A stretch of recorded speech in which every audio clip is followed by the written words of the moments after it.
श्लोक गौर गुरु पाणी पिता माता दत्त माता जय जय तेरे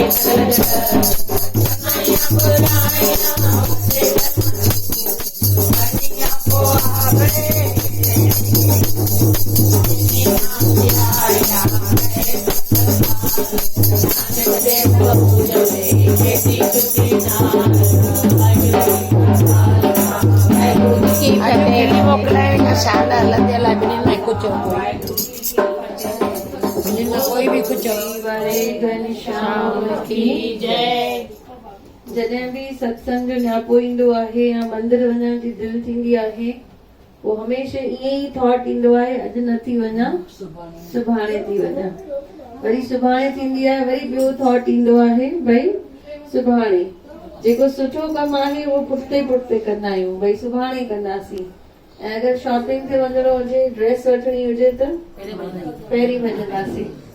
त भगवान जो नालो जपण में सुस्ती कंदा आहियूं, भगवान जो नालो जपण में भई देर कंदा आहियूं।